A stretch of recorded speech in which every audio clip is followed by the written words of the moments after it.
apa dengan topik ekofeminis.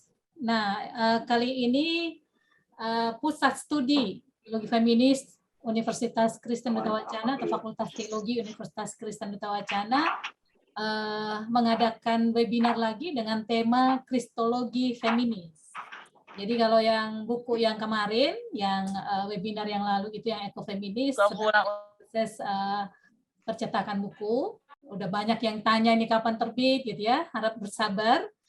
Nah, sambil menunggu itu kita masuk di tema yang berikutnya, Kristologi Feminis. Nah, Bapak Ibu, saudara-saudara, untuk tema ini penulisnya ada sekitar 18 orang, ya, penulisnya ada sekitar 18 orang, dan kita bagi untuk 6 tatap muka gitu ya, setiap hari Senin. Dan setiap sesinya itu atau setiap pertemuan itu ada tiga presenter atau presentasi. Tanggal-tanggalnya adalah kita mulai hari ini tanggal 11, kemudian nanti berikutnya 18, 25, tanggal 9 Mei, 16 Mei dan 23 Mei. Jadi pas itu 18 orang, masing-masing pertemuan adalah 3 orang. Ya. Dan ini adalah kegiatan dari Pusat Studi Teologi Feminis. Nah, kami tidak hanya mengadakan webinar, tapi juga melakukan penulisan buku lah atau pelatihan-pelatihan. Jadi kalau ada Bapak Ibu yang menginginkan melakukan pelatihan feminis atau gender di jemaat atau di sekolah masing-masing, itu bisa mengundang kami dari Pusat Studi Teologi Feminis. Ya.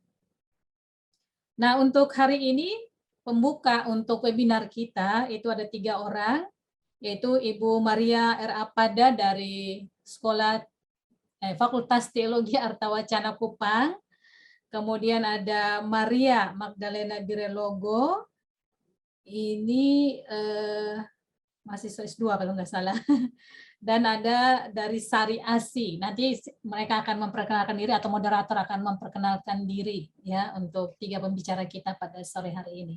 Jadi nanti mereka akan mempresentasikan paper mereka, lalu kemudian kita akan berdiskusi untuk memberikan masukan-masukan untuk perbaikan bagi tulisan mereka yang tentunya nanti akan kami terbitkan juga di akhirnya.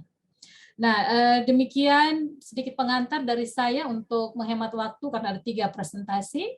Saya mengucapkan selamat bergabung dan selamat berdiskusi untuk kita semua di webinar sore hari ini. Waktu selanjutnya saya serahkan kepada moderator. Silakan. Untuk moderator, Rene. Baik, Bu Asna, terima kasih.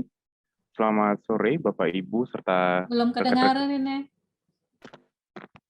Apa sudah terdengar, Bu? Sudah terdengar suaranya, Bu? Belum kedengaran suaranya.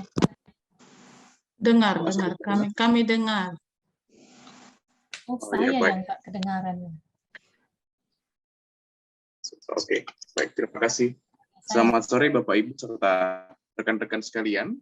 Selamat bergabung dalam webinar dengan tema Kristologi Feminis untuk pertemuan yang pertama. Sebelum kita memulai akan webinar di sore menjelang malam hari ini, mari kita berdoa bersama-sama dan saya akan memimpin dalam doa. Mari kita berdoa. Kami mengucap syukur kepadamu ya Tuhan sumber kehidupan untuk waktu yang boleh Tuhan sediakan bagi kami di saat ini. Kami akan gunakan waktu ini untuk mendengarkan presentasi dari 3 orang narasumber dan juga kami akan berdiskusi mengenai topik teologi feminis, kristologi feminis. Tuhan kiranya berkati kami, Tuhan berikan hikmat bagi setiap kami, terkhusus bagi para narasumber yang akan menyampaikan presentasinya.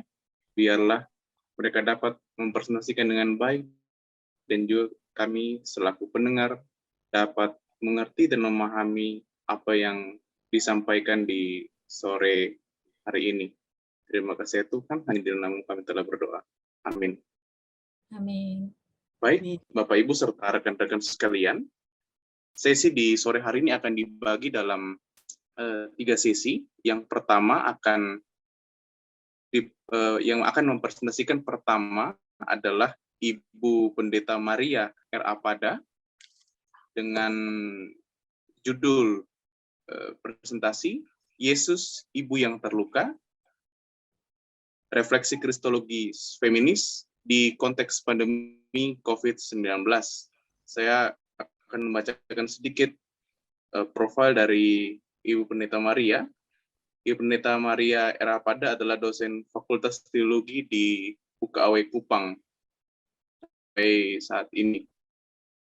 Untuk itu, waktu dan tempat saya berikan kepada Ibu Pendeta Maria. Silakan Ibu. Mungkin dikasih waktunya berapa menit untuk presentasi. Oh iya, maaf. Untuk setiap peserta 20 menit untuk penyampaian materi. Jadi ada 60 menit. Nanti setelah itu baru kita langsung masuk pada sesi tanya jawab. Mungkin begitu. Silakan. Terima kasih. Baik, terima kasih Pak Rene sebagai moderator. Izinkan saya untuk share screen.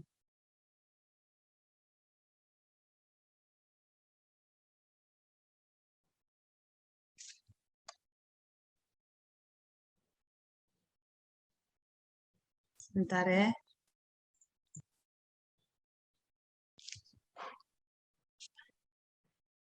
Apakah bisa terlihat di layar? Terlihat Ibu. Oke, baik. Terima kasih Bapak Ibu, saudara-saudari yang saya kasihi dalam Tuhan Yesus. Terima kasih atas kesempatan belajar bersama yang boleh saya peroleh pada kesempatan sore hari ini dengan sebuah topik yang bagi saya tidak terlalu mudah. Dalam pengertian bagi saya ini topik yang cukup sulit. Tapi karena ini kesempatan belajar, mari kita sama-sama untuk saling belajar dan berbagi pada kesempatan ini. Judul yang saya buat dalam kesempatan webinar ini adalah tentang Yesus, Ibu yang Terluka, Refleksi Kristologis Feminis di konteks pandemi COVID-19. Dan apa yang melatar belakangi saya untuk memilih judul ini, sebenarnya ini bertolak dari sebuah realita pergumulan dan kegelisahan yang dihadapi oleh banyak orang Kristen di masa pandemi COVID-19. Ya, saya melihat bahwa ada sejumlah pergumulan dan kegelisahan yang dihadapi oleh banyak orang di masa pandemi ini. Bu Evi, bisa Ya, diperbesar apa tampilannya? Oh, sebentar Ibu. Ini mudah-mudahan tidak terganggu di Kanan sini. bawah biasanya ada tanda kanan bawah. Di tampilan slide Slide-nya di full kan, di full screen. di bagian bawah itu. Di kanan bawah bikin ada. sebentar Ibu. Full screen di kanan bawah. Ya, ada yang tanda kayak apa namanya? Kayak cangkir apa namanya? Cawan. Oh, ini Kak Ibu. Coba. Oh. Ya. Oh, iya, begitu ya. Ya, ya. Begitu ya. Ya. Terus nanti kalau pindah. Oke. Oke. Ya, bisa ya Ibu. Ya, baik. Saya lanjutkan. Di masa pandemi ini banyak orang merasakan tentang betapa rapuhnya kehidupan ini. Sebab jarak antara kehidupan dan kematian begitu tipis di depan kita. Kematian dapat merenggut nyawa kapan saja dan di mana saja. Dan dalam situasi yang rentan seperti ini, banyak orang Kristen berhadapan dengan sejumlah persoalan iman yang tidak mudah. Maksud saya adalah bahwa pada satu sisi banyak orang Kristen percaya bahwa Allah berkuasa atas kehidupan, Tapi pada sisi yang lain dia berhadapan dengan fakta bahwa seolah-olah pandemi COVID-19 lebih memegang kendali terhadap kehidupan ini. Persoalan imannya ialah jika Allah berkuasa atas kehidupan ini dan masih berpihak kepada kita, mengapa bencana ini melanda seluruh dunia dan membuat kita seolah-olah tidak berdaya? Itu pertanyaan-pertanyaan yang selalu ada. Di mana-mana ada seruan memohon pertolongan Tuhan agar pandemi ini segera berlalu. Tapi seolah-olah Allah menjauh dan tidak mendengarkan. Apakah Allah memang telah meninggalkan kita dan sengaja membiarkan kita mati binasa? Jika benar Allah berkuasa atas kehidupan ini, maka seharusnya Dia mendengar doa kita dan Dia berdaulat dengan kuasanya untuk menghentikannya. Tapi kenapa kita dibiarkan merana, menangis, menderita? Masihkah Allah berpihak kepada kita di hari ini dan di masa depan? Semua pertanyaan ini bagi saya bukan sekedar pertanyaan sederhana, tapi merupakan contoh-contoh dari pertanyaan yang bersifat imani. Dan sebagai pertanyaan imani, maka ia harus dijawab sendiri oleh setiap kita yang sedang bergumul. Dan dalam tulisan ini, perspektif kristologi feminisme kontekstual akan menolong kita untuk mendekati sebagai tinjauan. Dan kita berharap dari sisi tilik ini kita dapat memberi sumbangan bagi sebuah ajaran iman tentang Kristus yang didasarkan pada perjumpaan-perjumpaan yang real kontekstual dalam kehidupan yang masih kita jalani.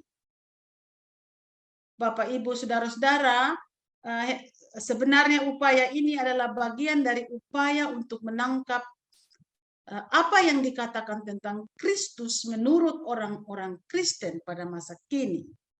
Dan dengan begitu terbuka jalan bagi sebuah kristologi yang kontemporer menuju keterlibatan pada isu-isu kristologis mendasar dan secara khusus dalam orang-orang Kristen kita semua menghadapi masalah di masa pandemi COVID-19.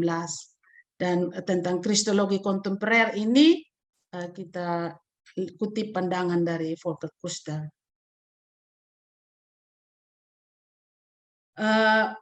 Selanjutnya Bapak Ibu, kita berbicara tentang konteks hari ini. Konteks hari ini pandemi COVID-19 adalah fakta hari ini di seluruh dunia. Dan kita belum berakhir dengan ini. Sejak 2 tahun terakhir ini seluruh umat manusia di seantero jagat dunia diguncangkan oleh wabah pandemi COVID-19. Dan kita tidak pernah tahu kapan ini akan berakhir dan mungkin juga tidak akan berakhir. Bahkan katanya virus ini sudah bermutasi dalam berbagai varian baru yang semakin berbahaya. Dan sejak virus ini ditemukan, perhatian dunia dengan segala kekuatan yang ada diarahkan pada upaya bagaimana menghadapi bahaya yang mengancam. Dan pemerintah Indonesia secara khusus juga berada dalam dilema yang luar biasa. Dan pada satu sisi dia dalam keputusannya memberlakukan status social distancing kepada masyarakat, itu dianggap perlu, tapi pada sisi yang lain itu juga membawa risiko yang tidak mudah. Dan seperti yang saya katakan di awal tadi bahwa ini menimbulkan masalah kehidupan yang tidak mudah di masa pandemi ini, karena kita tahu bersama, kita alami bersama bahwa ada banyak masalah kehidupan yang kita hadapi. Baik secara fisik, psikis, sosial, ekonomi, politik, keagamaan, pendidikan, dan kita bisa tambah banyak hal lain. Misalnya secara fisik, virus ini ketika dimulai dinyatakan ada, kita berhadapan dengan fakta sejumlah orang yang terpapar COVID, positif COVID. Baik yang diisolasi di rumah masing-masing, di tempat penampungan, dan di rumah sakit. Bahkan ada begitu banyak orang yang meninggal dunia karena tidak tertolong. Secara psikis, keadaan ini kita tahu menimbulkan luka, meninggalkan trauma, meninggalkan sakit hati, yang tidak mungkin selesai dalam sehari. Dan kita merasa kehilangan yang luar biasa bagi orang-orang yang kita kasihi. Bagi sahabat, kenalan, keluarga. Mungkin di antara kita yang hadir dalam webinar sore ini kita mengalaminya. Apalagi ketika kita tidak mendapat kesempatan untuk memakamkan orang yang kita kasihi secara normal, sebagaimana biasa. Itu sangat menyakitkan. Hal lain, Bapak, Ibu, Saudara-saudara, secara ekonomi sejumlah orang kehilangan pekerjaan karena diberhentikan dari tempat kerja. Sedangkan bagi mereka yang bekerja secara mandiri, pedagang kecil, penjual keliling, pedagang di pasar, pasar tradisional, juga mengalami kesulitan yang sama. Mereka tidak bisa berjualan, mereka tidak mempunyai pendapatan, bahkan ada yang sama sekali minim pendapatan. Para pengusaha berekonomi mapan maupun yang ekonomi yang hebat, yang kuat, tidak terkecuali. Sehingga secara ekonomi kita sadari bahwa kita berada dalam situasi yang terpuruk. Ya, kita berharap makin hari kondisi kita semakin membaik. Tapi secara ekonomi kita sadar bahwa kita masih ada dalam situasi yang tidak terlalu nyaman. Suasana politik tak terhindarkan.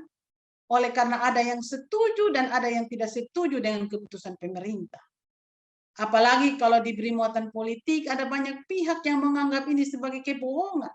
Masih kita baca banyak hoax-hoax yang mengatakan ini bohong. Semua ini turut memperlambat upaya pemerintah berperang melawan COVID-19. Termasuk di bidang keagamaan, Bapak Ibu, tempat-tempat ibadah terpaksa ditutup, dibatasi pemanfaatannya sampai hari ini. Dan dilaksanakan secara online. Jemaat diarahkan untuk beribadah dari rumah. Sementara warga jemaat kita tidak semuanya memiliki fasilitas dan kemampuan sumber daya yang memadai.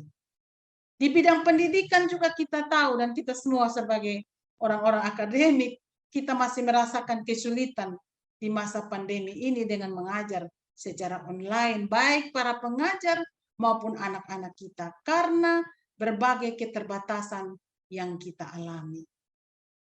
Bapak, Ibu, Saudara-saudara, pemerintah mencoba membuat standar operasional prosedur untuk di masa pandemi ini, karena kita sekarang dikatakan sudah ada di masa new normal. Dan pelayanan vaksinasi itu dibuat oleh pemerintah dengan sangat gencar, dan kita bersyukur bahwa sekalipun ada polemik di mana-mana, tetapi pelayanan vaksinasi tetap dijalankan oleh pemerintah. Dan kita lihat, Bapak Ibu, bahwa situasi hari ini mungkin terkesan sudah jauh lebih baik daripada hari yang kemarin. Ketika saya mempersiapkan tulisan ini, masih berada dalam situasi yang tidak terlalu baik, tapi hari ini sudah jauh lebih baik. Namun demikian, pandemi yang sudah menjadi endemi sekarang ini, tentu saja tetap telah meninggalkan banyak luka. Dan tentu kita masih bergumul dengan masalah-masalah baru, dengan pertanyaan-pertanyaan yang sama seperti diajukan sebelumnya. Nah, bagaimana orang Kristen merespon semua ini sebagai orang beriman? Saya mencoba untuk mendekati persoalan ini sebagaimana saya katakan tadi dari perspektif kristologi, dan saya melihat pertama-tama dari pandangan tradisi Kristen dengan model kristologi dari atas. Secara kristologi, ajaran tentang Kristus yang kita imani, baik itu tentang pribadi maupun karya-karyanya, merupakan bagian yang penting dalam ajaran Kristen. Dan Bapak, Ibu, Saudara-saudara, ajaran tentang Kristus yang kita imani, tentang pribadi dan karya yang kita anggap penting itu diajarkan melalui gereja. Melalui gereja kita boleh mengenal ajaran trinitaris, di mana kristologi merupakan bagian yang tak terpisahkan. Dan saya ingat sejak kita masih mengikuti sekolah minggu, kemudian dalam kelas-kelas katekisasi kita sudah secara perlahan-lahan diperkenalkan tentang pokok yang penting ini. Mereka yang menjadi bagian dari persekutuan tubuh Kristus berkewajiban untuk mengenal dan memahami ajaran dogmatis tentang Trinitas, di mana Allah Bapa, Allah Anak, Allah Roh Kudus merupakan ketiganya yang esa. Nah, ketika seseorang menjadi bagian dari sebuah gereja Kristen, selalu juga ditandai dengan peristiwa pembaptisan demi nama Bapa, Putra, dan Roh Kudus. Orang-orang Kristen juga selalu diajak untuk mengaku imannya melalui pengakuan iman rasuli, Nisea, Konstantinopel, dan melalui pengakuan ini mereka setiap kali menegaskan kembali akan iman mereka kepada Allah Tritunggal. Tapi Bapak Ibu, perlu diakui bahwa rumusan dan konsep iman yang lahir ini berdasar konteks dan sudut pandang tertentu. Secara kristologi, selama ini tradisi Kristen telah mengembangkan suatu jenis kristologi yang didasarkan pada pandangan bapak-bapak gereja. Misalnya tentang hal kuasa Yesus sebagai Kristus, Tuhan, Raja, firman Allah, Juru Selamat, Imam Besar, pahlawan rohani, dan seterusnya. Dan ini merupakan contoh-contoh dari apa yang saya sebutkan sebelumnya sebagai model kristologi dari atas. Dan jenis kristologi dari atas ini bersifat hierarkis, di mana Kristus mendominasi para pengikutnya. Itu kita kutip dari Mama Maria Bar. Dan contoh tentang kristologi yang bersifat hierarkis ini dapat kita lihat dalam konteks agama Kristen dan agama-agama monoteistik lainnya tentang penguasa transenden laki-laki yang berkuasa secara mutlak bagi dunia. Hal lain tentang gambaran maskulin Allah oleh orang Kristen dimengerti secara harafiah. Dan bagi kaum feminis Kristen, hal ini sangat merugikan kaum perempuan maupun kaum laki-laki. Karena dia bertentangan dengan simbolisme Kristen yang sesungguhnya sangat kaya dan beragam tentang Allah. Itu kita lihat dari pandangan Anne Clifford. Dan bahkan Luther bersama-sama dengan Luther bersama-sama dengan gelombang feminis kedua telah mengatakan bahwa telah terjadi maskulinisasi terhadap Allah dalam tradisi Kristen. Dan posisi ini telah merasionalisasi, dehumanisasi terhadap kaum perempuan dan mensyahkan patriarkat baik di dalam maupun di luar gereja. Nah, dalam setiap kasus hierarki sosial dan sistem kekuasaan yang ada sekarang ini diabsahkan dengan menetapkan keduanya sebagai tatanan penciptaan dan kehendak Allah sendiri. Nah, sesungguhnya ada banyak makna dan citra yang berhubungan dengan Allah menurut Luther. Ia dapat dialami dan dipahami secara berbeda berdasarkan situasi dan waktu tertentu. Namun pengaruh maskulinisasi telah menjadikan bahasa yang dipakai bagi Allah selalu dominan berciri maskulin. Walaupun agama Kristen meyakini Allah melampaui gender, tapi rujukan bagi nama Allah selalu bersifat maskulin. Itu kata Luther. Dan saya juga mencoba untuk mengutip salah satu pandangan dari orang Rote Timur di NTT pada umumnya dalam memahami Allah.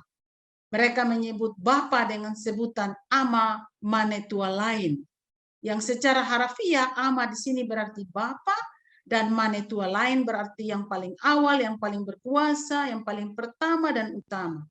Allah di atas segala Allah. Istilah Mane berarti laki-laki jantan. Sehubungan dengan itu maka fungsi memimpin lebih dihubungkan dengan kaum laki-laki. Selanjutnya istilah Ama Mane Tua lain, Manea Relu Matalolole Ami artinya Bapa yang menjaga dan melindungi. Jadi di sini kita lihat lagi bahwa fungsi sebagai pelindung lebih diarahkan bagi kaum laki-laki. Nah, sekali lagi Bapak Ibu, apa yang dijelaskan di atas tidak dalam pengertian bahwa gambaran laki-laki perlu ditiadakan bagi Allah, menurut Anne Clifford. Sebab simbol laki-laki bisa menjadi sumber yang bermakna bagi seseorang dengan Allah. Misalnya ketika kita memahami doa Bapa kami yang diajarkan oleh Yesus kepada pengikut-pengikutnya. Namun sebutan ini sangat bermakna bagi orang Kristen sebagai salah satu cara di dalam menyapa Allah. Salah satu cara di dalam menyapa Allah. Dan dalam perjanjian baru, pewahyuan Allah Tritunggal tidak dapat dipisahkan dengan Yesus. Baik dari kehidupan, kematian, dan kebangkitan. Dan Roh Kudus sebagai paraklet, sebagai penghibur. Ia berperan bagi orang Kristen di tengah pergumulan dan yang kemudian memberi kesaksian profetis tentang kasih Allah yang dialami. Nah, dalam konteks ini maka acuan yang diberikan kepada pribadi Bapa dan Putra secara jelas disebutkan dengan laki-laki. Sedangkan Roh Kudus agak mendua pada aspek maskulin dan aspek feminin. Nah, maskulinisasi bagi Allah dikarenakan Bapa diartikan secara harfiah. Lalu kemudian diperkuat dengan kehadiran Yesus sebagai Putra Allah, Sang Bapa Ilahi, dan Roh Kudus sebagai Tuhan, Lord, dalam Sadat Nisea. Nah, semua unsur-unsur maskulin yang dikenakan bagi Allah Tritunggal telah meniadakan kemungkinan adanya teologi trinitaris yang mengandung nilai feminis, seperti kesetiakawanan, kemitraan, dan persekutuan. Nah, Bapak Ibu, berdasarkan penjelasan di atas, kita lihat bahwa maskulinisasi bagi Allah dan juga penekanan pada eksistensi Yesus sebagai Putra Allah telah memperkuat pandangan tentang kuasa dan kewibawaan lebih yang dimiliki oleh kaum laki-laki daripada kaum perempuan. Sementara hal ini dapat membawa implikasi ketidakadilan bagi kaum perempuan, baik itu dalam keluarga, dalam gereja, maupun dalam masyarakat. Nah, padahal menurut Nico Syukur-Dister, sesungguhnya apa yang disebut mutlak dan unik bagi Yesus tidak harus ditemukan dalam gelar-gelar seperti Kristus atau Putra Allah. Tetapi justru dalam misteri penyelamatan yang oleh Yesus disalurkan dalam amanat pribadi dan pribadinya. Itu yang paling penting. Nah, apa yang disebutkan di atas, Bapak Ibu, merupakan contoh dari model kristologi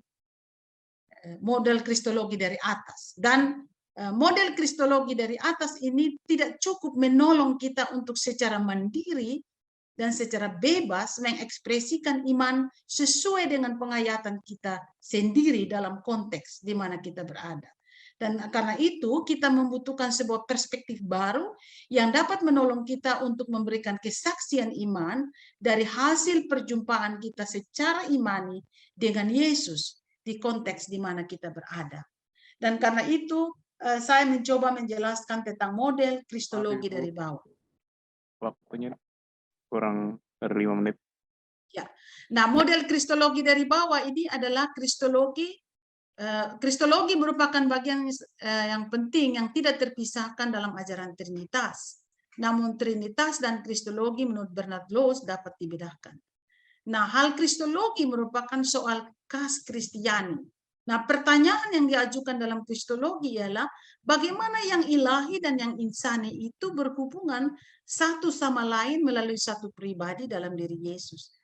Dan pertanyaan ini hanya bisa diajukan oleh mereka yang telah berjumpa dengan Yesus Kristus secara imani. Selanjutnya setelah dia berjumpa dengan Yesus Kristus, dia dapat mengungkapkan iman kepercayaannya sendiri. Dan berdasarkan perjanjian baru, tidak ada kristologi yang dikembangkan secara konseptual dan intelektual. Tetapi berdasarkan bahan-bahan yang sudah ada, kristologi diberi daya dorong dalam perjumpaannya secara langsung antara orang Kristen dengan Yesus Kristus. Nah, dalam konteks Alkitab, para murid dan penulis kitab Injil, kenapa mereka tidak meragukan kemanusiaan Yesus? Hal ini disebabkan karena mereka sungguh telah mengenal Kristus menurut daging. Para murid berjalan bersama Yesus dari Galilea ke Yudea melewati pengadilan dan pengutukan hingga penderitaan dan kematiannya. Bahkan iman tentang kebangkitan juga didasarkan pada pengalaman bersama Yesus. Bernard Lowes mengatakan itu. Dan kita juga akan bisa baca lebih mendalam, saya tidak bisa uraikan karena waktu, dalam Injil Matius, Markus, Lukas, Yohanes semua menjelaskan bahwa pemahaman iman orang Kristen pada gereja mula-mula sangat beraneka ragam. Dan karena itu kristologinya dikembangkan dalam ruang yang terbuka, baik antara berita Injil, tradisi gerejawi purba, serta tuntutan hidup setiap orang Kristen dalam lingkungan masyarakat tertentu, kata Maria Barth. Nah, inilah yang disebut model kristologi dari bawah. Artinya, peranan Yesus yang ditekankan adalah peranan Yesus sebagai hamba Tuhan yang melayani. Orang benar yang menjadi sahabat bagi mereka yang menderita, karena miskin, ditindas, dan menguatkan mereka yang sedang berjuang bagi keadilan. Juga ibu yang memberi kehidupan, serta saudara dan sahabat bagi orang kecil, Ibu Maria. Nah, teologi feminis berusaha untuk mengembangkan model kristologi dari bawah ini. Kristologi yang menekankan bahwa Yesus telah datang dan bersekutu dengan mereka yang tertindas, baik lahir maupun batin, dan kemudian memanggil mereka kembali untuk mengalami kehadiran Allah yang penuh kasih. Yesus yang ada bersama dengan orang kecil, solider dengan mereka hingga mati. Dan ia disebut sebagai Immanuel, Allah yang beserta kita. Nah, pemikiran tentang ini dapat kita baca lebih mendalam dari pemikiran Ruther, Kwok Pui Lan, Virginia Fabela dari Filipina. Ini pemikiran-pemikiran para ahli yang mendukung pandangan kristologi dari bawah.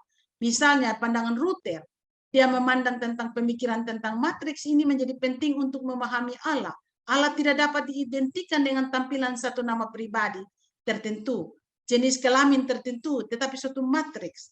Maksudnya kita dapat membayangkan Allah sebagai yang berada di bawah dan di sekitar kita sebagai sumber kehidupan dan pembaharuan.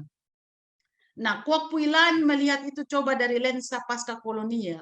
Di dalam tradisi Kristen, konsep tentang Yesus Kristus telah menjadi sangat hibrida dan pluralistik.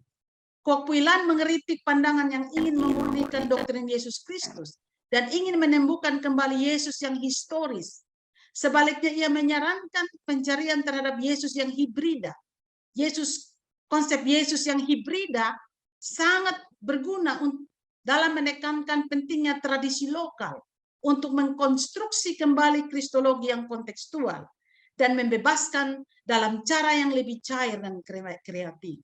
Dan ini setara dengan pandangan Fabela dari Filipina yang mengatakan bahwa rumusan-rumusan iman menurut Nicea, Chalcedon semuanya seringkali tidak dapat dipahami oleh orang Asia. Akibatnya dapat mematikan dialog yang sesungguhnya. Oke, sudah selesai. Iya, nah, sudah nanti, ya, dari perspektif nanti itu, bisa diteruskan. Ya, dari perspektif itu nanti kita akan menarik apa makna dari pandangan kristologi dari bawah itu dalam perspektif ibu yang terluka di konteks pandemi COVID-19. Karena waktu sudah habis. Terima kasih Ibu. Nanti bisa dilanjutkan lagi dalam sesi tanya jawab. Ya. Yes.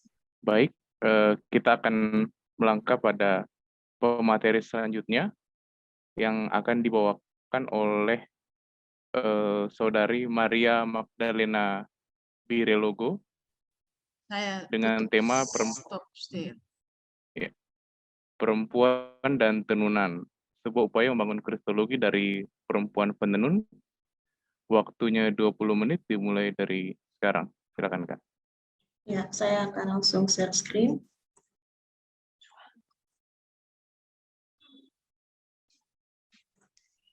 Apakah sudah terlihat? Baik, karena waktu 20 menit, saya akan mencoba mengambil poin-poin penting dari tulisan saya yang saya berjudul Perempuan dan Tenunan, sebuah upaya membangun kristologi dari perempuan penenun. Saya akan memulai dengan pendahuluan di mana Tenunan itu merupakan warisan kekayaan budaya yang terus dilestarikan sampai dengan hari ini. Dalam tenunan tersebut juga terletak perjuangan perempuan yang tidak saja bertugas di bagian domestik, tetapi dia juga berperan dalam pelestarian budaya. Saya mengambil contoh berita dari portal berita online, di mana di situ dikatakan bahwa ada rencana dari Gubernur Nusa Tenggara Timur, yaitu Victor Laiskodat. Dia merencanakan pergub tentang perempuan NTT menenun. Aturan ini dia dibuat agar perempuan di NTT itu mempunyai kemampuan dasar dalam menenun kain tenun tradisional, dan tidak hanya itu juga, tenunan ini dianggap sebagai arifan lokal yang perlu dilestarikan, dan perempuan NTT harus memilikinya sebagai prasyarat menikah. Di sini saya melihat bahwa perempuan kini bertambah tugasnya, tidak lagi berperan di ranah domestik, tetapi juga menjadi garda terdepan untuk melestarikan budaya. Untuk itu saya berangkat dari pertanyaan bagaimana memaknai perjuangan perempuan dalam menenun, dan bagaimana menemukan gambaran Allah dalam perempuan menenun. Serta di sanalah kita menemukan kristologi yang turut serta dalam perjuangan mereka untuk memberi kehidupan bagi keluarga dan budaya. Topik yang pertama yang saya angkat adalah tenunan sebagai warisan budaya dan pengorbanan perempuan. Beberapa poin penting yang saya angkat di sini yaitu kerajinan tenun dalam masyarakat Indonesia, khususnya di NTT, adalah hasil kebudayaan materi. Nah, tenun di sini yang saya angkat adalah tenun ikat, di mana dia memiliki fungsi ekonomi, sosial, dan budaya, yakni dia dipakai sebagai belis atau mahar. Kain ini juga dipakai untuk menuju jenazah, serta menunjukkan status sosial bagi orang yang memakainya. Nah, hasil tenunan ini umumnya berupa sarung, selimut, selendang, ikat pinggang, destar, dan sebagainya. Definisi singkat ini saya mengasumsikan bahwa nampak bahwa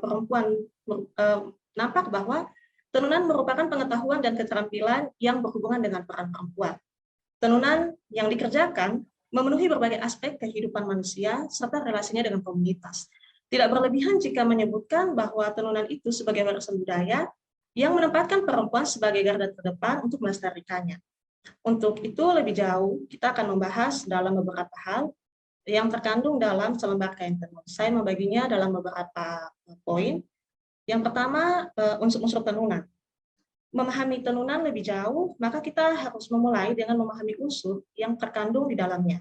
Unsur-unsur tersebut yakni unsur sosial ekonomi, budaya, dan spiritual.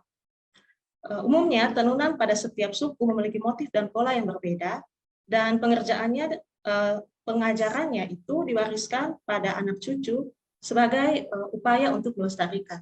Warisan ini diberikan ibu kepada anak perempuannya. Dalam tenunan juga mengandung unsur falsafah kepercayaan yang digabung dengan seni merancang sebagai milik suku atau masyarakat. Nah, dari unsur-unsur ini dapat kita ketahui bahwa ada makna yang terkandung di dalam tenunan. Pada selembar kain tenun terdapat pandangan sosial dan ekonomi yang mana perempuan mengambil peran dalam menciptakan karya budaya yang bernilai. Keterampilan menenun menjadi warisan pengetahuan turun-temurun bagi kaum perempuan. Tenunan yang sebenarnya perlu mendapatkan penghormatan sebagai bentuk dari curahan perhatian perempuan, malah memudar dengan munculnya saingan dengan upaya menjadikan kain tenun sebagai bisnis. Dalam tenunan juga padahal terdapat nilai-nilai budaya yang berhubungan dengan leluhur dan relasi antar sesama. Yang berikut mengenai motif. Dengan banyaknya suku di NTT, maka akan semakin banyak pola corak tenunan. Untuk itu saya akan mengambil contoh salah satu suku yang saya pakai sebagai penggambaran motif yang ada di NTT, yaitu suku Sabu. Slide pertama yang saya tunjukkan ini adalah ragam motif untuk selimut yang dipakai oleh laki-laki, yang masing-masing motif ini mempunyai nama dan kegunaannya masing-masing. Jadi yang berhasil saya dapatkan ada beberapa motif ini yang mereka akan pakai untuk acara-acara seperti yang tadi disebutkan, acara kematian, pernikahan, dan sebagainya. Yang berikut motif yang ini adalah motif yang dipakai oleh kaum perempuan, dan ini namanya sarung. Jadi selimut dipakai oleh laki-laki, sedangkan sarung dipakai untuk perempuan. Nah, di suku Sabu sendiri umumnya motif itu berupa bunga, daun lontar, ayam, dan kuda, atau juga diselingi dengan ragam hias geometri. Nah, setiap motif ini dibuat memiliki makna tertentu. Untuk memperluas pemahaman mengenai motif tenunan, saya memakai penjelasan dari Eben Bantimo yang menambahkan catatan penting bagi kita yang datang dari suku Timor pada khususnya dan masyarakat NTT pada umumnya. Bantimo menjelaskan bahwa pada motif tersimpan dalam kepala dan hati perempuan dan dituangkan dalam proses mengikat benang. Motif yang tercipta mengandung nilai teologis, etis, dan spiritual. Selain itu juga motif tertuang dalam motif juga tertuang pikiran, kepercayaan, cita-cita, dan simbol serta tokoh penting. Bantimo juga menarik setidaknya ada 3 pesan spiritual dalam motif tenunan, yakni motif adalah hasil perenungan makna hidup masyarakat, pesan yang disampaikan bersifat multidimensional, serta keseimbangan dan keharmonisan dalam alam. Yang berikut ada tahap-tahap menenun. Saya meringkasnya dalam beberapa tahap, di mana yang pertama adalah persiapan bahan utama, tentu saja yaitu benang. Lalu benang dihani untuk membuat motif. Yang berikut pembuatan pola motif seperti yang saya tampilkan di slide. Ini adalah contoh di mana benang diikat dengan menggunakan tali rafia untuk dia bisa membentuk motif. Lalu setelah dibuatkan motif, lanjut pada proses pewarnaan, ada proses pencucian benang, lalu benang dimasak, benang dijemur, benang dipisahkan sesuai motif, lalu masuk pada proses menenun. Selanjutnya akan masuk dalam perempuan penenun. Menyambung dari tahap-tahap menenun, tentu saja tidak terlepas dari perempuan yang mengerjakannya. Sebagaimana nampak bahwa dalam proses menenun, akan selanjutnya kita lihat menguras kembali tenaga dari perempuan. Ketelitian, telaten, kesabaran selama proses menenun menjadi kunci terselesaikannya sebuah tenunan. Nah, tenunan yang dihasilkan oleh perempuan-perempuan ini pada umumnya akan dijual kepada konsumen dengan harga tertentu. Dan kisaran harga itu bisa dari 300 sampai dengan 1 juta tergantung kerumitan yang mereka kerjakan dan bahan-bahan yang mereka juga gunakan. Selama proses menenun ini tentu saja ada mitos yang berkembang di sekitarnya. Beberapa mitos yang saya berhasil dapatkan bersama perempuan penenun adalah misalnya ada larangan untuk mengerjakan benang di malam hari. Selain itu juga ada larangan untuk misalnya menguap atau menggaruk kepala karena bisa menyebabkan benang menjadi hancur. Selain itu juga mengenai pernyataan gubernur tadi bahwa perempuan harus bisa menenun, pernyataan ini disikapi sama oleh perempuan penenun bahwa maksud dari pernyataan itu adalah keterampilan menenun itu sebagai modal untuk bisa menyambung hidup. Di mana dulu orang mencari hidup dari menenun dan memanfaatkan air nira atau yang dikenal dengan tuak untuk bisa menyambung hidup mereka. Ini bukan pantangan agar perempuan tidak bisa menikah, tetapi perempuan diharapkan bisa menenun untuk bisa mempersiapkan dia bertahan hidup bersama dengan anggota keluarganya. Yang berikut, kita akan masuk pada gambaran ala perempuan. Setelah menguraikan tentang tenunan dan peranan perempuan di dalamnya, saya mencoba untuk menemukan gambaran ala dalam tenunan yang dikerjakan para perempuan penenun. Tapi sebelum sampai ke sana, kita akan melihat beberapa upaya gambaran ala perempuan yang diuraikan singkat oleh 3 tokoh yang saya pilih di sini. Yang pertama dari Shelley Beckford, dia menerangkan bahwa orang sulit percaya pada Allah karena mereka tidak memiliki gambaran imajinatif yang hidup tentang Allah. Karena itu ada upaya teologi sebagai konstruktif dan metaforis untuk remitologi. Nah, hal ini ditandai dengan penggunaan metafora ibu, kekasih, teman sebagai tubuh Allah. Sementara untuk Elizabeth Johnson, dia menilai bahwa pada budaya patriarki dan androsentrisme juga memainkan peran mengenai simbol untuk Allah. Metafora laki-laki telah berkuasa pada pandangan dunia, bahkan sampai kepada bahasa Tuhan yang netral terhadap gender. Untuk itu perlu simbol perempuan dalam berbicara mengenai Allah. Sementara untuk Mary Daly, dia menyoroti hal yang sama mengenai simbol Allah Bapa dari imajinasi dan dipertahankan oleh patriarki. Hal ini juga berimbas pada pembenaran akan penindasan terhadap kaum perempuan. Selanjutnya kita akan masuk pada kristologi perempuan penenun. Setelah menemukan gambaran Allah, 3 tokoh tadi, saya kembali, 3 tokoh ini mengarahkan pada gambaran Allah perempuan. Gambaran Allah laki-laki perlu diseimbangkan dengan gambaran Allah perempuan. Pengalaman perempuan dan sifat-sifat yang melekat di dalamnya juga bisa dipakai untuk menggambarkan Allah yang berbeda dari warisan patriarki. Allah yang tidak terbatas tidak dapat dikurung dalam suatu bahasa, simbol, atau pemahaman manusia yang terbatas. Sehingga usaha manusia untuk memahaminya melalui gambaran yang ia berikan perlu diberi ruang untuk berekspresi. Selanjutnya, setelah menemukan Allah dalam tenunan, maka diupayakan untuk menemukan dan memaknai kristologi dari perempuan penenun. Beberapa tokoh juga memberikan gambaran kristologinya. Yang pertama dari Elizabeth Johnson, yang menekankan bahwa membicarakan feminisme tentu saja berkaitan pada penggambaran perempuan tentang Allah. Kristus dikenal dalam pengalaman mereka, dan ciri-ciri teologi pembebasan feminis muncul dari pengakuan akan penderitaan ketertindasan dari kaum perempuan itu sendiri. Nah, pandangan dari Johnson ini mewakili realita tentang pengalaman perempuan yang berjuang melawan ketertindasan. Sedangkan Mary Daly menilai bahwa hierarki seksual bukan saja pada Allah, tapi juga pada Yesus. Yesus yang berinkarnasi sebagai laki-laki makin menekankan supremasi laki-laki. Oleh karena itu, telah menjadi tradisi, maka sangat sulit untuk menjelmakan Yesus pada jenis kelamin inferior, yakni perempuan. Selanjutnya, bagi Mary Claire, dia menjelaskan bahwa kristologi dari atas selama ini membentuk hierarki sebagaimana yang diperkenalkan oleh bapak-bapak gereja. Sehingga untuk kaum feminis, mereka lebih banyak memilih kristologi dari bawah.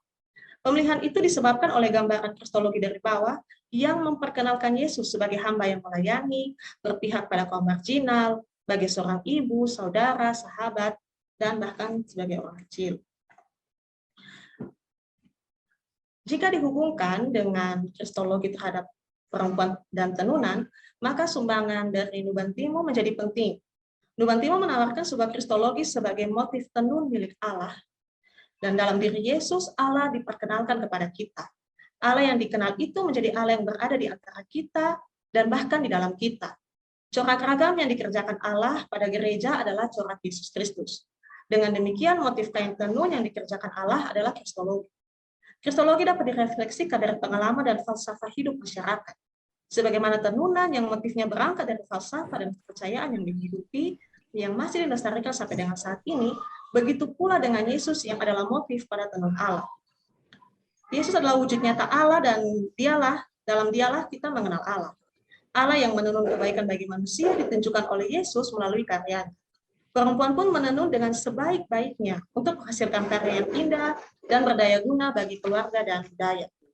Tenunan bukan saja tentang karya, tetapi juga tentang pengorbanan, di mana itu dimulai dari pikiran perempuan yang mengolah motif, tenaganya untuk mengerjakan benang, hingga perasaan dalam memberi sentuhan kehangatan dan keindahan. Sebagaimana Yesus pada sejarah manusia dan karya pelayanannya yang memberikan dirinya seutuhnya. Tentu saja pengorbanan Yesus yang mati di kayu salib tidak akan melebihi dari penderitaan manusia. Tetapi pengorbanan itu sama-sama memberikan daya kehidupan. Allah memberikan Yesus sebagai kasih-Nya akan dunia ini. Yang berikut, lebih jauh lagi, saya akan menyoroti peran ganda perempuan di ranah domestik dan publik yang berkaitan dengan tenunan yang dihasilkan untuk tujuan ekonomi. Saya ingin memberikan pandangan yang kembali pada diri perempuan penenun itu. Kurang 5 menit lagi ya, Kak? Ya. Setelah melewati diskusi bersama teman saya, kami menemukan bahwa tenunan yang dipakai sehari-hari sebagai pakaian itu memenuhi salah satu fungsinya sebagai pelindung tubuh. Dari sinilah dapat dimaknai tenunan sebagai rumah bagi tubuh. Rumah menjadi nyaman ditinggali jika ada kehangatan di dalamnya. Dan disitulah perempuan merancangkan kehangatan itu lewat tenunan yang nantinya dipakai oleh anggota keluarga dan juga komunitas. Yang terakhir, penutup, saya mengambil 2 poin penting di mana perempuan dan tenunan adalah 2 hal yang saling terkait satu sama lain. Pemaknaan akan perjuangan perempuan ini terlihat dalam pengorbanannya yang menghasilkan karya tenun yang indah. Dan dari pengalaman perempuan penenun ini dilihat bagaimana gambaran Allah yang ditampilkan. Allah yang dicitrakan dalam diri laki-laki yang superior pun mulai dikaji kembali dari sudut pandang feminis. Allah tidak dapat dikurung dalam satu citra yang bersifat universal sehingga penggunaan metafora Allah sebagai ibu mulai disuarakan. Dalam konteks perempuan penenun, kristologi yang terbangun adalah Yesus yang turut menderita dan memberi daya hidup. Itu pun dikerjakan oleh perempuan dalam pekerjaan tenunannya yang menanggung penderitaan tetapi sekaligus merancangkan kehangatan dan mengupayakan keberlangsungan hidup bagi keluarga dan pelestarian budaya. Terima kasih. Baik, terima kasih Kak Maria. Kita akan lanjut pada narasumber selanjutnya ya, dengan tema Legenda Danau Toba, sebuah kristologi dari perspektif budaya Baka Toba yang disampaikan oleh Kak Sari Asri. Sari Asri.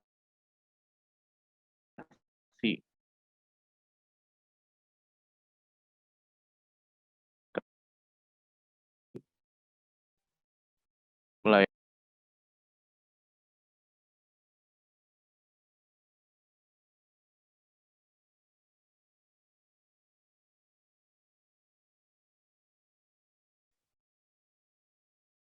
Ya, baik.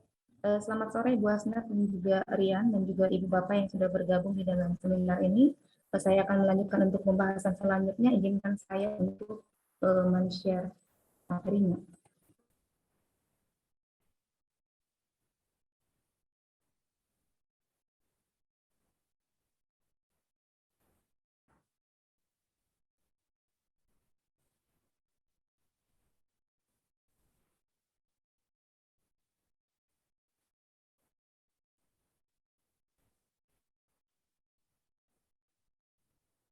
Bisa diperbesar Kak tampilannya?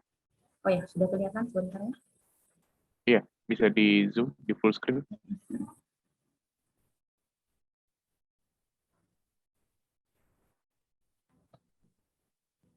Oke.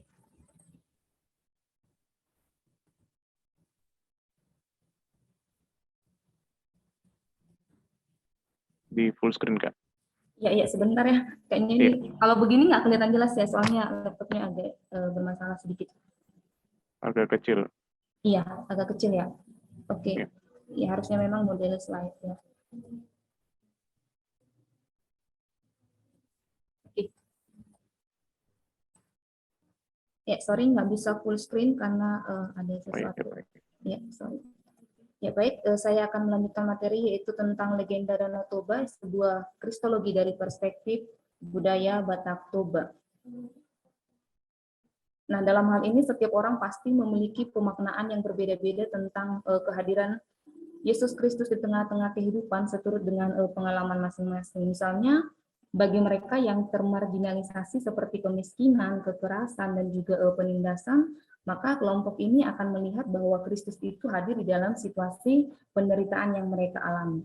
Nah, ini juga senada dengan apa yang dikatakan oleh Montenegro yang beranggapan bahwa Kristus juga dapat dijumpai di dalam banyak wajah dan juga di dalam banyak bentuk. Nah, berangkat dari pemahaman ini, maka dapat dikatakan bahwa wajah Yesus tidak hanya satu, namun dalam banyak rupa dan juga Nah, secara singkat kita mengatakan bahwa rumusan tentang kristologi itu tidak boleh dimutlakkan secara absolut sepanjang masa.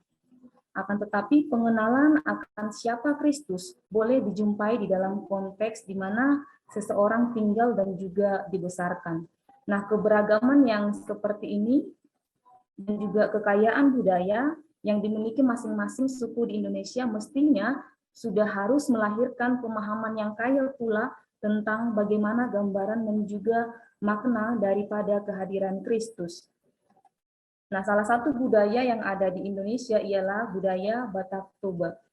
Dalam tulisan ini saya akan mencoba untuk mengulasnya dari salah satu legenda di tanah Batak, yaitu legenda Danau Toba atau asal-usul daripada Danau Toba.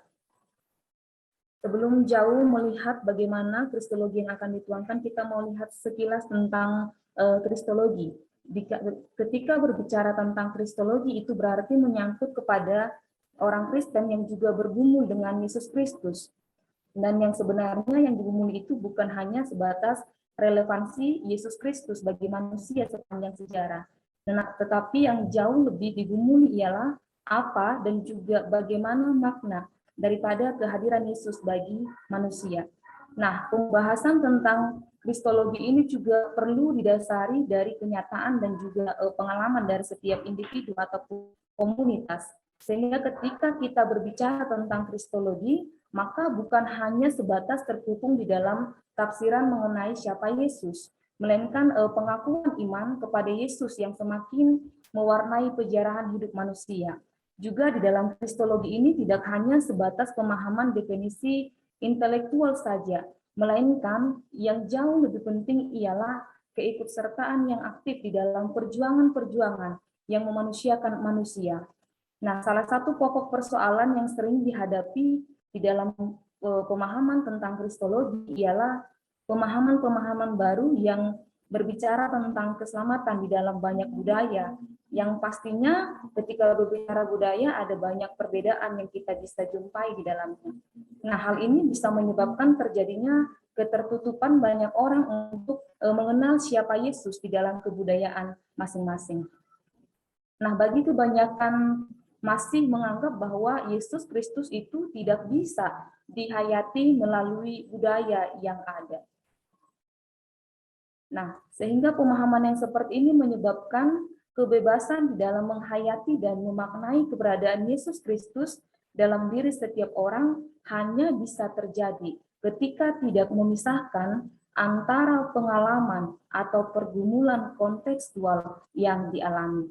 Hal inilah yang membuktikan bahwa siapapun sebenarnya berhak untuk memiliki gambaran Kristus dan juga yang senantiasa mau terbuka untuk suatu pemahaman atau gambaran baru yang kemungkinan akan terjadi.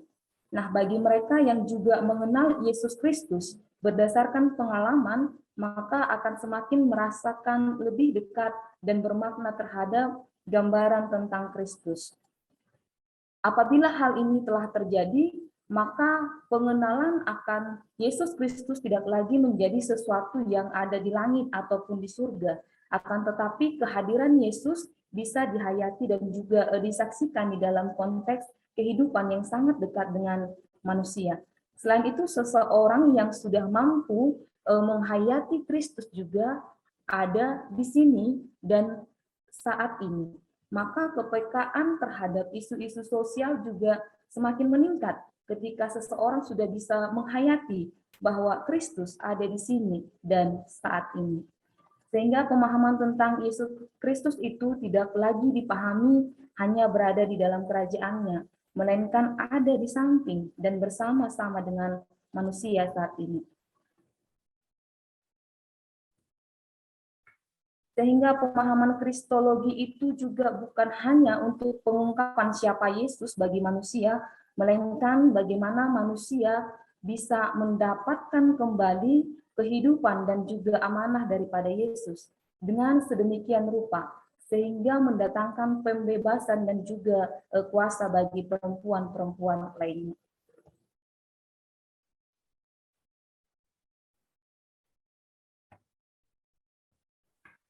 Selanjutnya itu ketika berbicara tentang kristologi juga merupakan menjadi sebuah inti dari semua teologi. Sebab Yesuslah yang telah menyingkapkan kepada kita kebenaran-kebenaran terdalam mengenai Allah. Nah, di dalam kemanusiaannya juga, Yesus telah menyatakan Allah sebagai Allah pengasih, yang juga memperdulikan orang-orang yang paling lemah dan paling rendah, dan yang mengkehendaki semua orang laki-laki dan perempuan tanpa dibedakan, dan baik perempuan dan juga laki-laki harus menerima keselamatan dan kemanusiaan sepenuhnya. Sehingga pemahaman kristologi dalam konteks orang Batak Toba masih sangat kuat dipengaruhi oleh warisan dari pemahaman kristologi tradisional. Sebagaimana sudah dibahas tadi dari narasumber, kristologi tradisional itu yang saya maksudkan ialah kristologi yang masih berpusat pada konteks lama, yaitu orang Barat seperti itu, yang masih memahami Yesus sebagai yang perkasa, kuat, dan gagah, dan sebagainya. Nah, gambaran-gambaran seperti ini juga memperlihatkan kristologi yang dari atas. Sering sekali pemahaman kristologi sebagai yang perkasa ini juga tidak menutup kemungkinan menjadi pendiskriminasian atau kaum perempuan menjadi dipinggirkan di dalam pemahaman yang seperti ini. Nah, sehingga perempuan dianggap sebagai kelompok lemah yang tidak bisa berbuat banyak untuk sebuah transformasi. Kita akan melihat selanjutnya untuk legenda Danau Toba. Mungkin Ibu Bapak sudah ada sebagian yang sudah mengetahui bagaimana asal-usul daripada legenda Danau Toba yang merupakan sebuah cerita rakyat yang terdapat di daerah Sumatera, khususnya di Samosir. Dalam hal ini menceritakan bahwa ada seorang ibu yang harus menyelamatkan anaknya supaya tetap selamat dari banjir badai. Nah, dalam kisah ini juga diceritakan bahwa legenda asal-usul Danau Toba itu dimulai dari seorang laki-laki yang bernama Toba yang pada suatu hari memancing di sungai, lalu ia menemukan seekor ikan mas yang begitu besar dan juga cantik. Namun di luar dugaan Toba, bahwa ikan mas yang diperolehnya itu ternyata menjelma menjadi seorang perempuan yang sangat cantik. Nah, karena kecantikannya inilah, maka Toba memutuskan untuk menikahi perempuan ini. Akan tetapi sebelum mereka menjalin hubungan pernikahan, mereka membuat kesepakatan. Perempuan ini mengatakan bahwa ketika mereka sudah punya anak, tidak boleh sekalipun dalam situasi apapun Toba mengatakan bahwa anaknya itu adalah anak seekor ikan. Nah, singkat cerita, karena Toba itu berpencaharian atau bekerja sebagai seorang petani yang setiap hari membawa bekal makanan ke sawah, maka perempuan tersebut juga menyuruh anaknya, yaitu yang bernama Samosir, untuk mengantarkan nasi kepada bapaknya Toba. Akan tetapi karena Samosir juga sudah kelaparan pada waktu itu, maka ia memakan bekal yang seharusnya diperuntukkan untuk bapaknya. Nah, melihat situasi yang seperti ini, maka Toba sangat marah, sehingga ia melanggar perjanjian yang mereka sudah sepakati di awal dengan menyebutkan bahwa Samosir adalah anak seekor ikan. Ketika peristiwa itu, maka terjadilah ombak ataupun luapan air yang begitu besar, badai yang begitu besar, sebagaimana yang sudah dikatakan oleh perempuan tadi kepada Toba.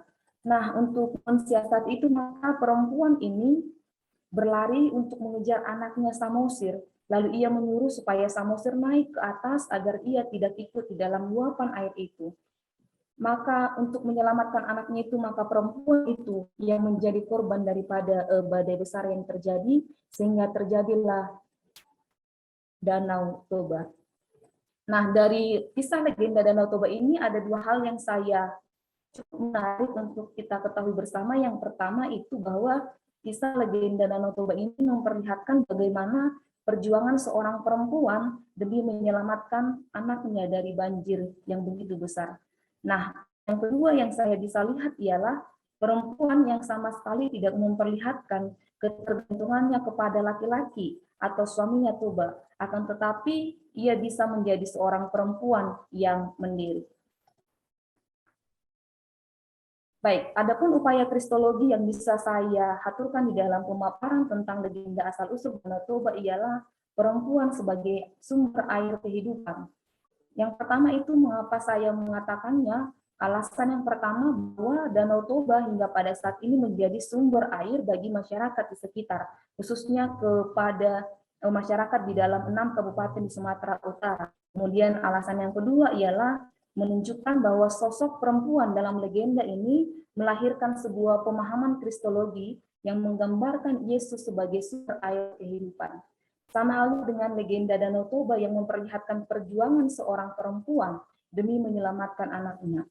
Lebih dari itu, dalam legenda ini juga seorang perempuan melambangkan dirinya sebagai sumber air kehidupan.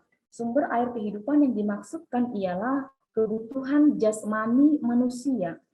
Nah, ini Danau Toba yang menjadi wadah yang dipakai untuk memenuhi keperluan sehari-hari oleh banyak masyarakat di sekitar Danau Toba. Legenda asal-usul Danau Toba ini juga memperlihatkan bahwa melalui seorang perempuan maka kehadiran Kristus dapat dinyatakan di dalam kehidupan sehari-hari.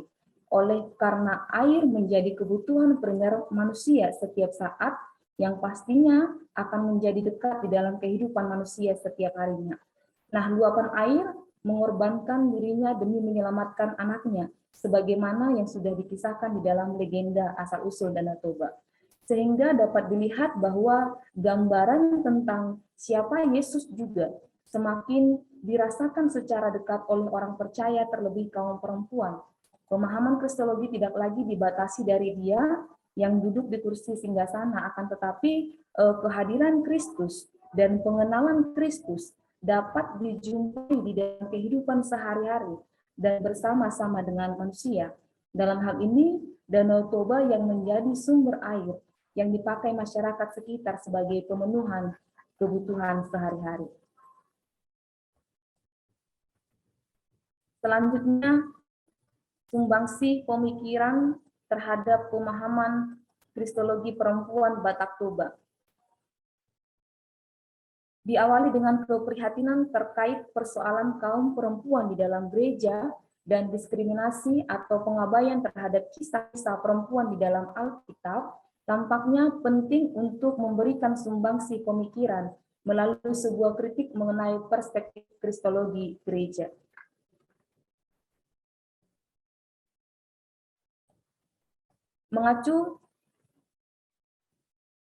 Mengacu terhadap pemahaman di atas, maka gereja yang menjadi persekutuan orang percaya mestinya juga semakin terbuka akan pemahaman Kristologi yang semakin luas.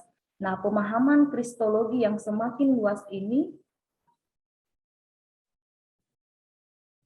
bukan hanya didasari dari wajah Kristus yang satu, melainkan lebih jauh lagi bahwa gambaran Kristus bisa didapatkan dari kekayaan dari berbagai budaya yang ada. Demikian yang bisa saya bagikan kepada Ibu Bapak semuanya. Terima kasih. Terima kasih untuk Kak Sari.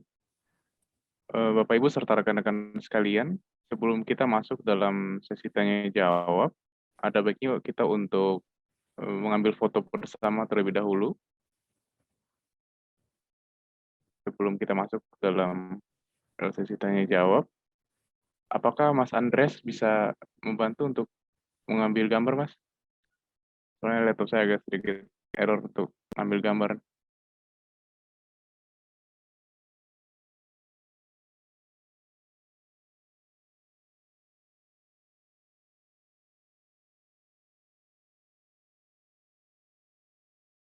Ada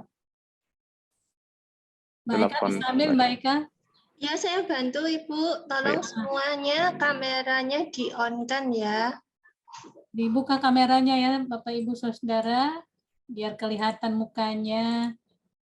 Yes. Ini cantik-cantik semua, cakep-cakep. Ada yang gambarnya gelap. Petrus Tiran dari Toraja. Nggak kelihatan wajahmu, gelap. Ya, silakan Mbak Eka, layar 1, layar 2 gitu, biar pada senyum. Baik, layar pertama, senyum semua. Senyum terus kayaknya ya, karena kita nggak tahu di layar berapa kita.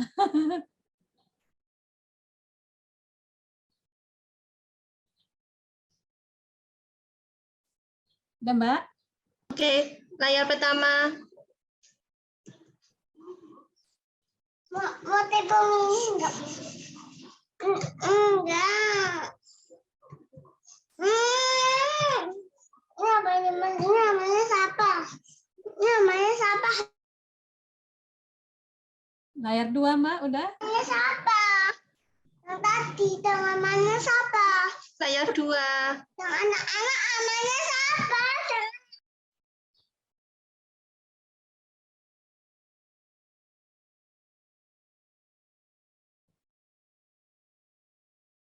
Sama kayaknya ya. Layar 3. Enggak boleh ya kita. Duluan. Layar 4. Mencet. Tahan senyum. Baca.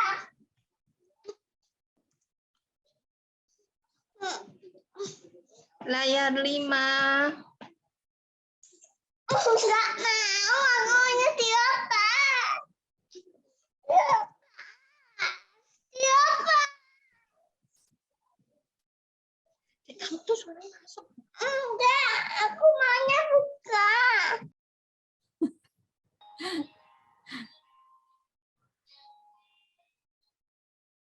Udah, Mbak?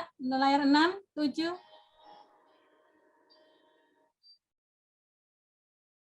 Kabur kayaknya Mbak Eka. Udah 6, 7, udah. Udah Bu, Layar. tinggal yang lain Oke, udah. nggak ada gambarnya. Oke, makasih Mbak Eka. Oke, terima kasih Mbak Eka. Bapak Ibu, kita akan membukanya dalam sesi tanya jawab ini dalam beberapa termin. Untuk termin pertama, saya khususkan dulu untuk pertanyaan yang sudah masuk di kolom chat. Di kolom chat ada 3 pertanyaan. Pertanyaan pertama, ini sepertinya 3 pertanyaan ini untuk Kak Maria Bire, logo 3-3-nya. Pertanyaan pertama, mengapa menenun disebut sebagai pengorbanan perempuan? Apakah saat menenun perempuan mengalami penderitaan? Terima kasih. Pertanyaan kedua, apakah mitos yang berkembang di sekitar penenun seperti menggaruk rambut dan yang lain seperti dijelaskan narasumber itu pernah tidak dilanggar oleh penenun?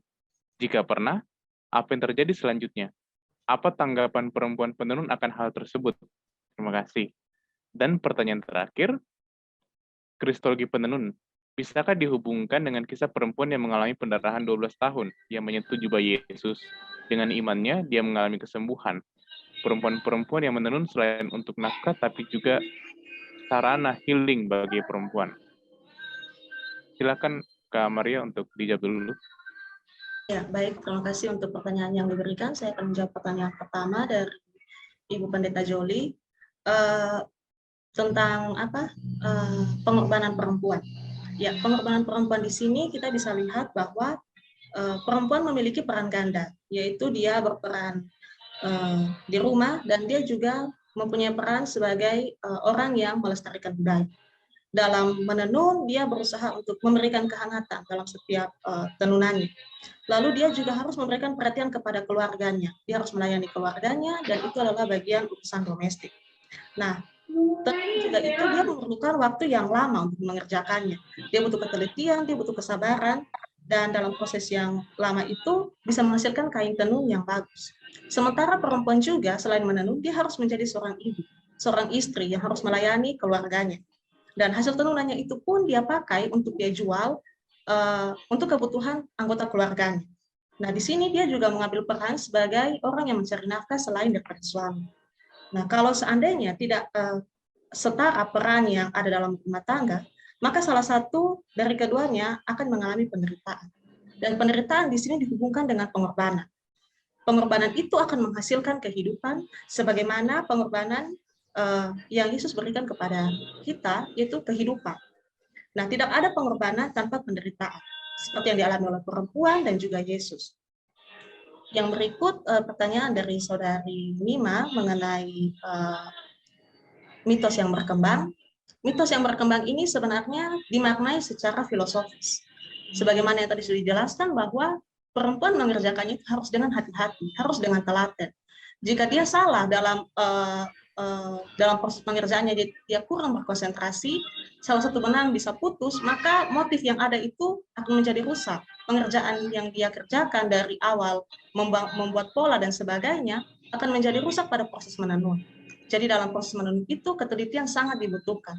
Mitos diberikan kepada anak-anak dalam pengajarannya itu dari orang tua, itu bermakna filosofis. Dan yang terakhir mengenai kisah perempuan yang mengalami pendarahan, ini adalah masukan yang bagus untuk tulisan saya dan saya akan mencoba untuk mendialogkan ini dalam perbaikan. Terima kasih. Baik, terima kasih Kak Maria. Ada 2 orang yang sudah raise hand. Dari tadi ada Ibu Oli Beatrix Yovansia dan Ibu atau Kakak Herlina. Boleh Ibu Oli, Saudara Oli, untuk membuka kamera dan juga buka mic-nya.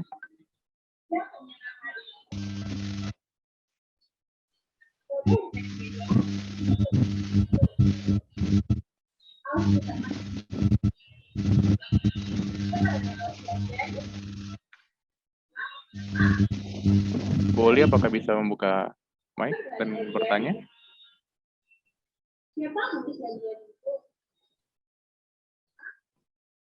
Jika tidak, mungkin Saudara Herlina. Saudara Herlina. Oke. Selamat malam untuk semua. Terima kasih untuk kesempatan. Saya ingin mengajukan pertanyaan untuk dua narasumber. Yang pertama Ibu Evi dari Kupang, dan yang kedua Ibu Maria yang tentang penenun. Pertanyaan untuk Ibu Evi. Ibu Evi menjelaskan tentang ada dua model kristologi, yaitu kristologi atas dan kristologi bawah. Nah, rupanya kalau dalam gereja-gereja kita, Ibu Evi sendiri mengakui bahwa paling kental dengan kristologi atas. Kristologi bawah itu di mana kemanusiaan Yesus kurang mendapat tempat di dalam gereja kita. Nah, pertanyaan untuk Ibu Evi adalah bagaimana metode yang bisa kita gunakan sekarang untuk kemudian menjadikan kristologi bawah yang dekat dengan pengalaman manusia sebagai kristologi yang juga mengoperasionalkan kehidupan bergereja. Sehingga lahir keadilan, lahir pembebasan, lahir ruang yang memberi tempat kepada pengalaman dan suara perempuan. Ya, bagaimana caranya? Itu pertanyaan yang pertama.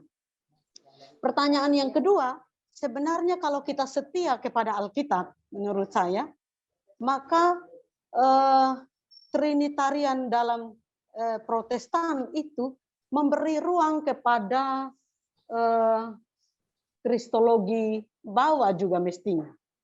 Tetapi karena kental dengan kristologi atas, maka gereja Protestan pun kemudian menjadi latah. Saya menggunakan istilah itu. Menjadi latah dengan menggunakan istilah putra. Padahal dalam Alkitab sebenarnya tidak ada kata putra untuk menggambarkan tentang Yesus. Yang ada adalah anak. Dan karena dia anak, maka ada ruang apakah itu laki-laki ataupun perempuan. Tetapi kemudian gereja membelokkannya, Protestan juga sekarang. Kalau dalam Katolik ya memang itu putra, tapi di Protestan pun arahnya kemudian membelok kepada putra. Terbukti bahwa Ibu Evi pun menggunakan istilah itu, padahal bagi saya Protestan tidak begitu sebenarnya. Itu untuk Ibu Evi. Untuk Ibu Maria, ini saya melihat bahwa Ibu Maria hanya kemudian menghubungkan kristologi feminis itu dengan pengalaman perempuan. Tetapi juga mungkin saran saya memberi ruang juga atau memberi tempat juga kepada motif yang ditenun. Dalam pengalaman kami sebagai orang Sumba, kristologi feminis itu terlihat di dalam motif yang ditenun, yaitu motif mamuli. Di mana mamuli itu sebagai rahim, gambaran tentang perempuan yang kemudian berasal dari situlah kehidupan, dan kehidupan juga akan menuju ke sana. Nah, bagaimana kemudian pengalaman Kristus terlihat sebagai yang awal dan yang akhir kehidupan misalnya.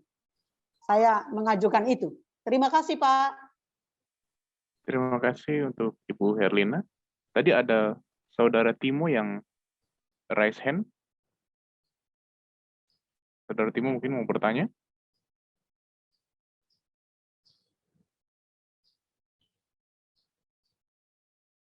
Kita kembali pada Ibu Oli Beatrix Yovansia.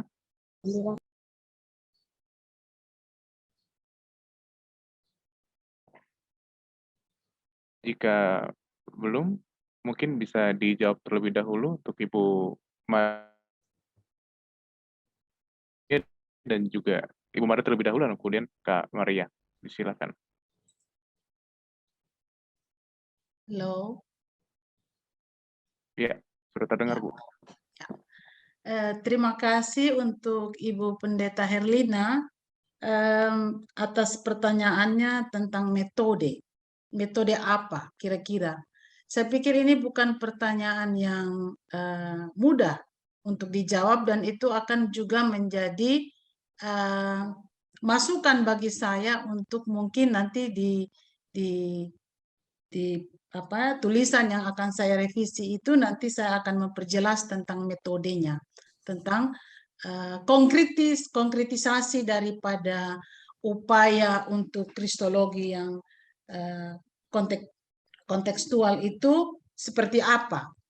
Tapi mungkin yang bisa saya responi dari pertanyaan Ibu Herlina adalah dengan kita lebih banyak memberi ruang bagi warga jemaat kita untuk secara bebas mengekspresikan penghayatan keberimanan mereka dengan Allah, dalam hal ini Yesus Kristus, secara baik.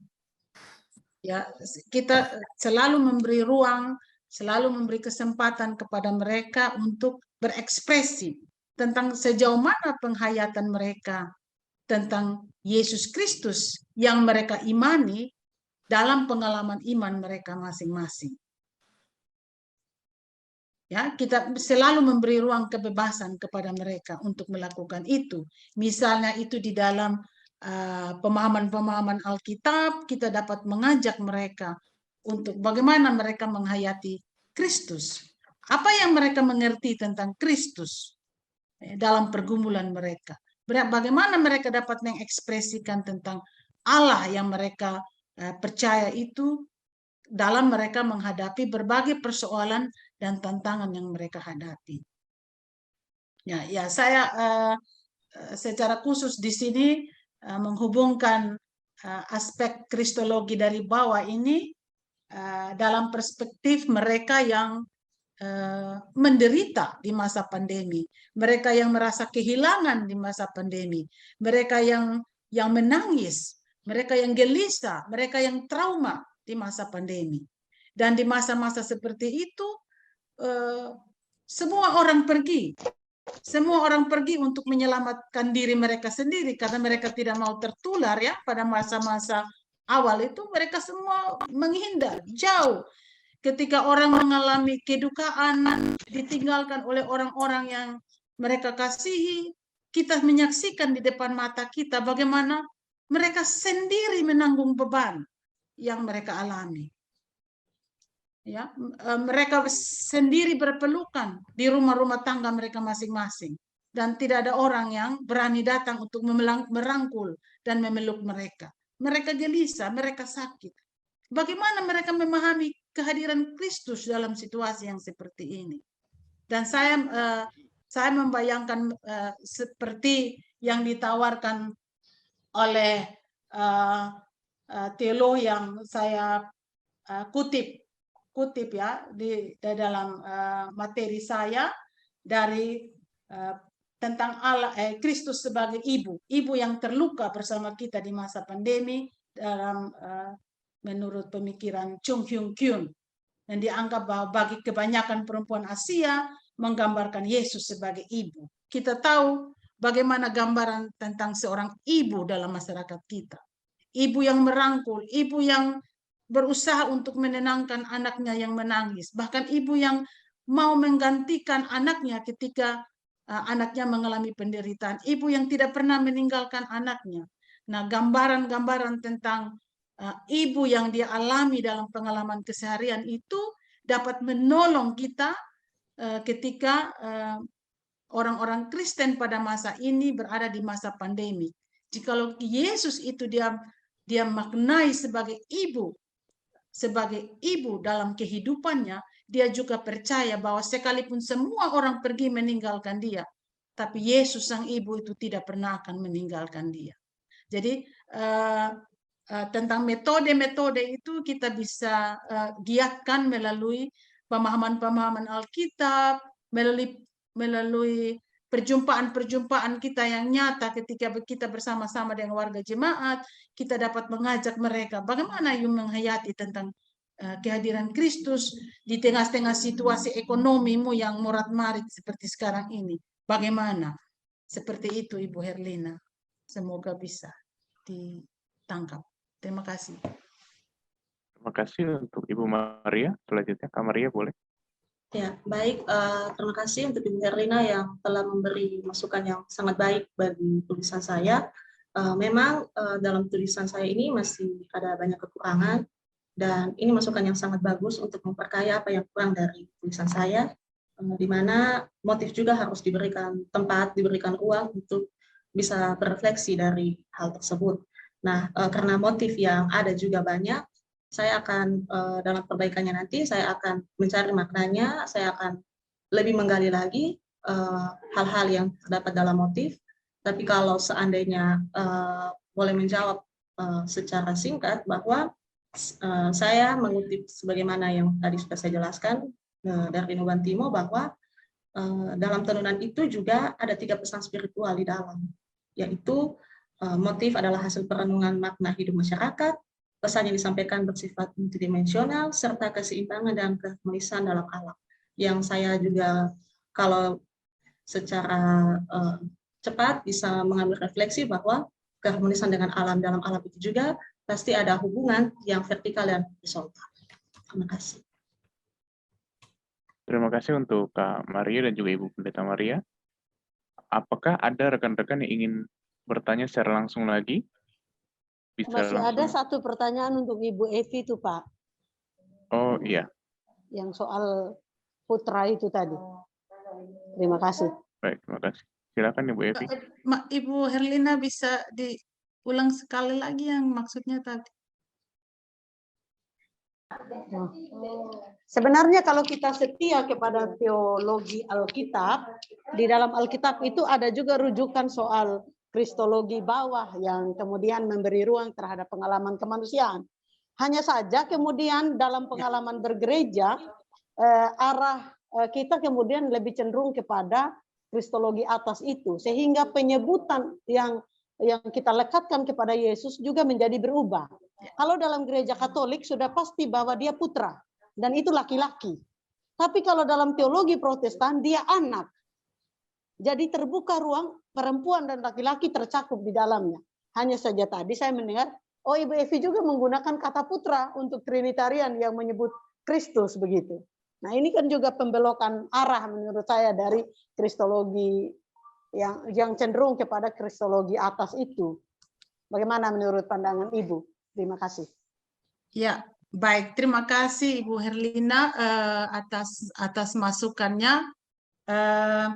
Mungkin yang saya maksudkan adalah sebenarnya kalau kita perhatikan penjelasan saya cuma tadi waktu tidak terlalu cukup bagi saya untuk menjelaskan.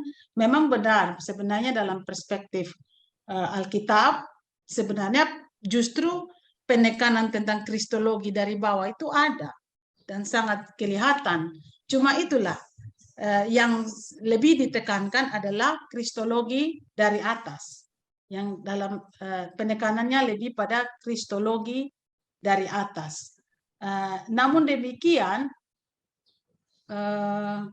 kenapa penekanan tentang Yesus sebagai putra itu lebih semakin memperkuat, karena memang secara manusia dia adalah putra Allah, sehingga itu lebih semakin memberikan penekanan kepada maskulinisasi itu, yang pada akhirnya berdampak kepada berbagai macam bentuk ketidakadilan dan penekanan-penekanan tentang aspek maskulin di dalam Alkitab. Tetapi apa yang dikatakan oleh Ibu Herlina tadi bisa menjadi masukan bagi kami di dalam proses perbaikan untuk menghindari jangan sampai ada kesalahan persepsi terkait dengan hal-hal seperti itu. Jadi terima kasih Ibu Herlina.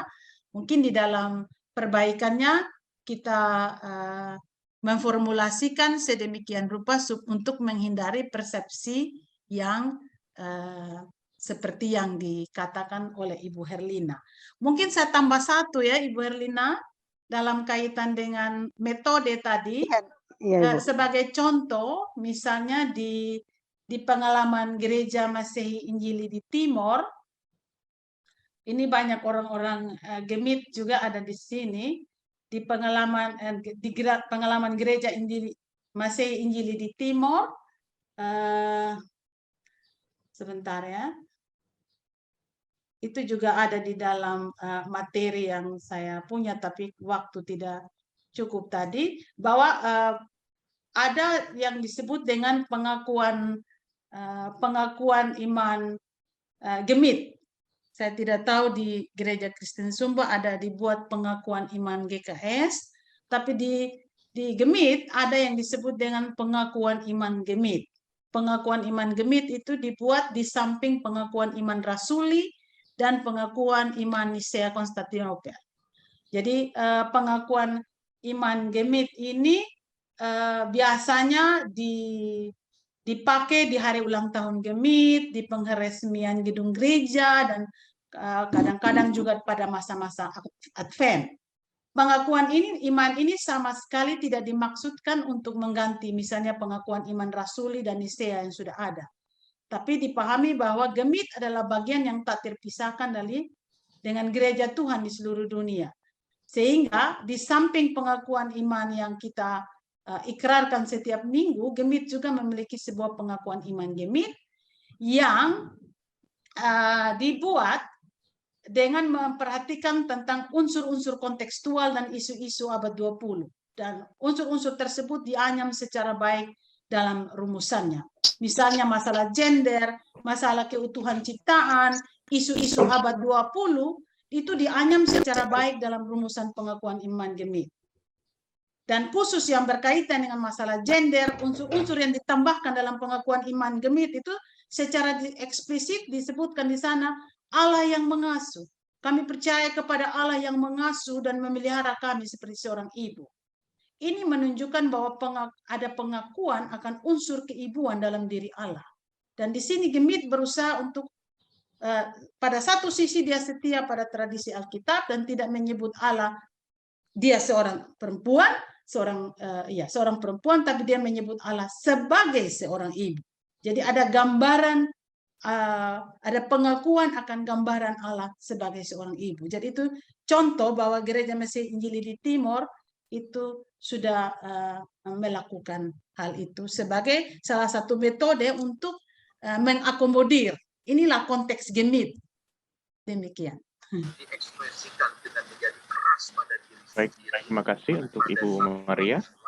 Saya beralih pada pertanyaan dulu sebentar yang di kolom chat. Ada 3 pertanyaan yang ditujukan kepada Kak Sari Asi.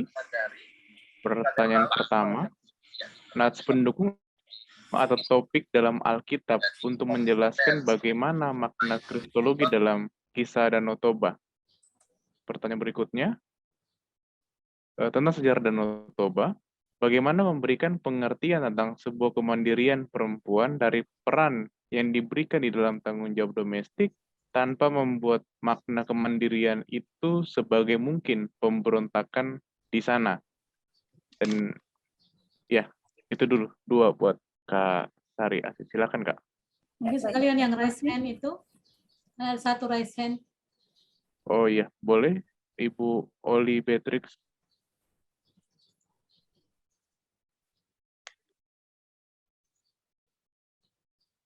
Silakan. Bu Oli kemana ya?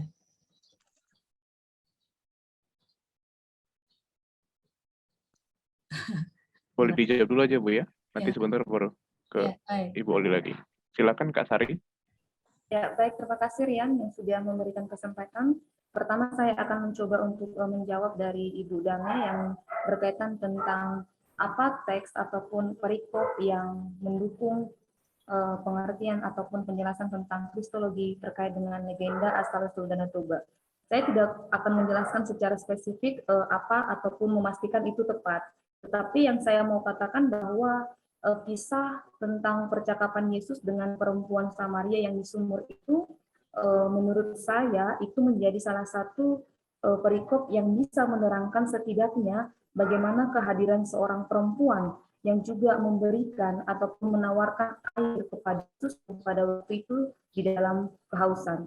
Dan kisah juga yang bisa saya bagikan yaitu terkait ketika Yesus disalibkan, di mana dia merasakan haus, aku haus di dalam perkataan yang kelima.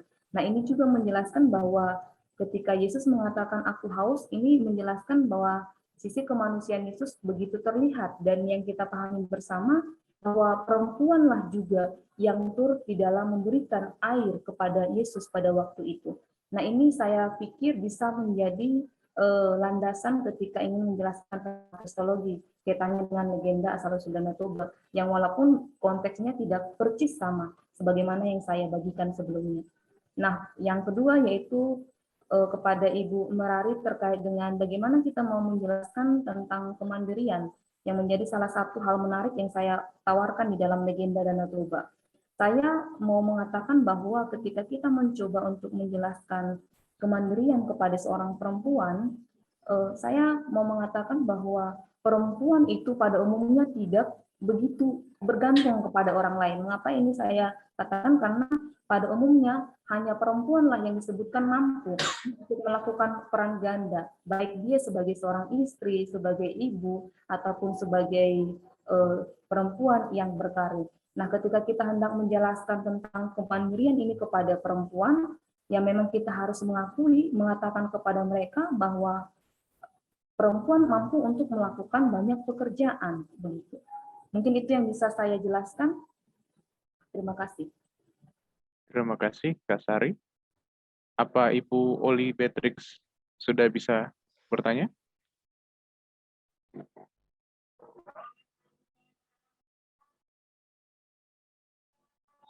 Kalau belum, saya teruskan dulu yang dari kolom chat.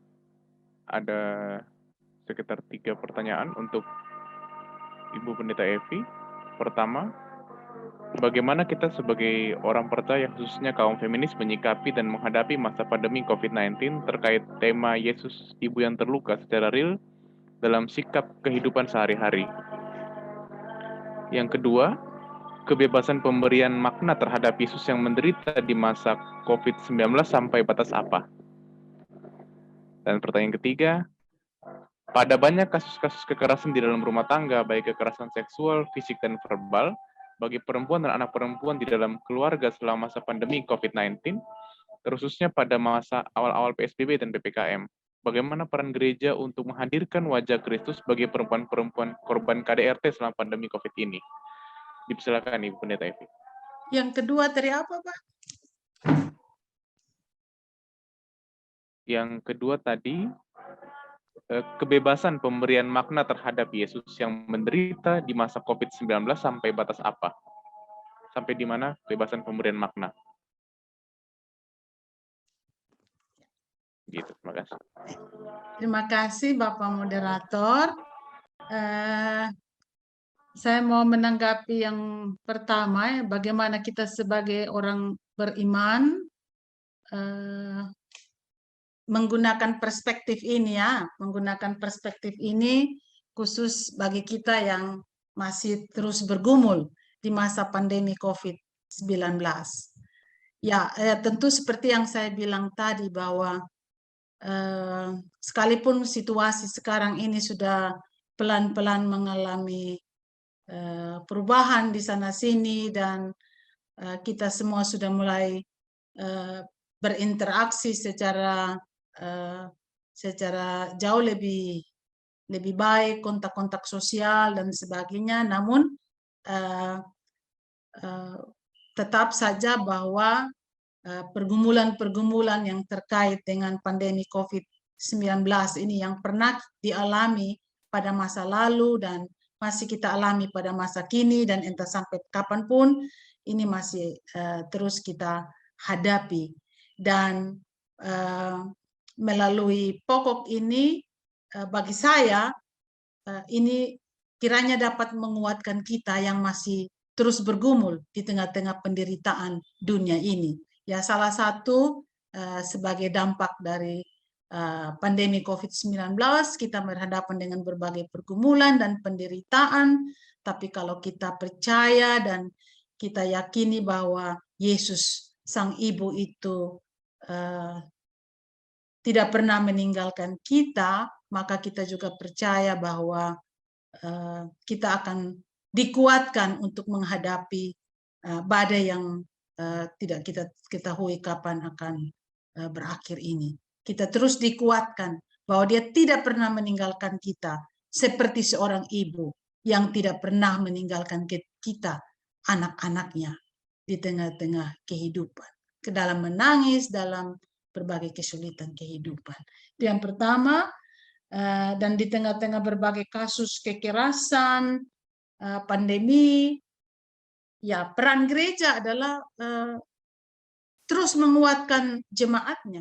Sebagai gereja kita harus terus menguatkan jemaatnya. Nah, terkait dengan berbagai kasus-kasus terkait kekerasan yang dialami oleh anak-anak, kita nonton di video-video bagaimana sebagai dampak dari belajar online, dan sekarang ini kita masih tetap mendengar cerita bagaimana anak-anak itu dikerasi baik secara fisik maupun psikis dan seterusnya oleh karena sistem pembelajaran di masa pandemi misalnya, kasus-kasus kekerasan yang terjadi, maka tentu saja peran gereja sangat penting dalam hal ini. Kami punya tema di Minggu Sengsara yang ke-7 misalnya di Gereja Mesei Injili di Timor.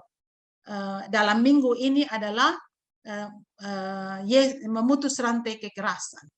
Jadi ini juga salah satu bentuk di mana gereja turut berperan untuk memutuskan, mendidik warganya, mendampingi warganya untuk memutuskan rantai kekerasan.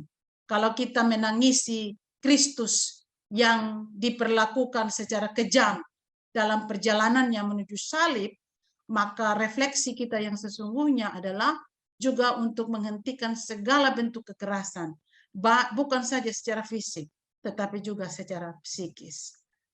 Dan sejauh mana kebebasan kita untuk mengekspresikan, saya pikir ini pertanyaan yang penting. Ini pertanyaan yang penting yang juga perlu untuk saya dan saudara-saudara renungkan.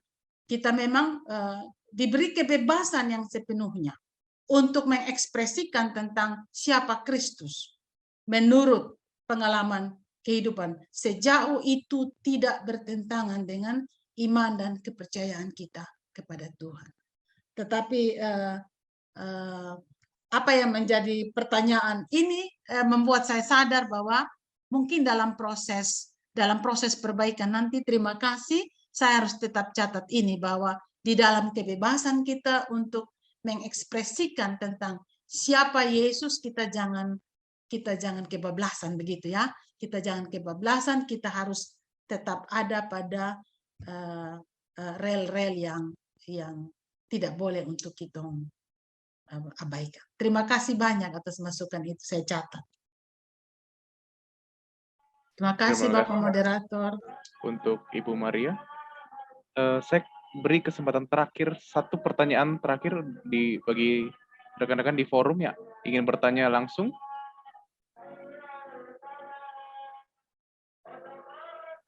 Apakah ada? Jika tidak, untuk pertanyaan terakhir, saya tujukan kepada Ibu Evi lagi, Bu. Ya, di ada. kolom chat ada pertanyaan terakhir, satu terakhir lagi. Sebentar, Pak. Sebelum kita tutup, dualisme pikiran warga gereja dalam masa pandemi, di mana satu sisi umat percaya kepada Allah yang berkuasa, tapi di sisi lain pandemi lebih berkuasa dan seakan menentukan hidup mati seseorang. Kebijakan gereja pun selalu berubah sesuai konteks yang ada. Dalam konteks kita sebagai pendeta perempuan, seringkali pikiran umat dalam budaya patriarkal tidak begitu menerima secara sepenuhnya kebijakan pendeta perempuan, apalagi pemahaman Yesus sebagai ibu yang terluka. Bagaimana caranya mengarahkan perspektif umat khususnya kaum perempuan untuk memahami dan lebih mengimani tentang Allah yang lebih berkuasa dibanding pandemi itu sendiri, selain khotbah tentunya, dalam kerangka tulisan ibu tentang Yesus, ibu yang terluka. Silakan, Bu. Saya berusaha untuk mengerti ini pertanyaan, tapi pada intinya ya memang seperti yang saya bilang tadi bahwa terkesan ketika apalagi di awal-awal ya kita ada di masa pandemi itu kita ada di dalam sebuah suasana batin yang sangat luar biasa, ketakutan seolah-olah selangkah saja maut ada di depan kita. Begitu takut, kita berdoa pun bunyi sirine selalu ada di sekitar kita. Dan kita seolah-olah seperti yang saya bilang tadi, seolah-olah ini maut begitu berkuasa terhadap kehidupan kita. Dan itu kalau kita akui, itu mengganggu iman dan keyakinan sebagian besar orang Kristen juga, bahwa seolah-olah pandemi ini lebih berkuasa atas kehidupan kita. Nah, apa yang menjadi pembahasan pada hari ini mengingatkan kita bahwa pandemi itu tidak lebih berkuasa daripada Tuhan. Sehingga bagi saya bahwa kalau kita percaya bahwa Allah itu berkuasa, dan pada masanya kita juga akan diluputkan dari semua badai kehidupan yang sedang kita hadapi. Ya, itu saja. Terima kasih. Baik, terima kasih Ibu Evi untuk jawaban yang diberikan. Kita telah sampai pada penghujung webinar Kristologi Feminis di hari ini. Dan sebelum menutupnya, saya akan membacakan beberapa kesimpulan yang bisa diambil dalam webinar di sore hari ini, utamanya dari ketiga narasumber yang sudah mempresentasikan. Yang pertama, dari Ibu Pendeta Maria, saya melihat bahwa gambaran Yesus seperti seorang ibu cocok untuk diperhadapkan dengan realitas seseorang yang menderita dan menangis. Yesus digambarkan sebagai seorang ibu yang tidak membiarkan atau meninggalkan anaknya sedang menderita atau terluka. Dan sang ibu tersebut akan berusaha bagaimana caranya untuk menenangkan serta menyembuhkan anaknya. Dalam konteks tersebut dapat lebih dipahami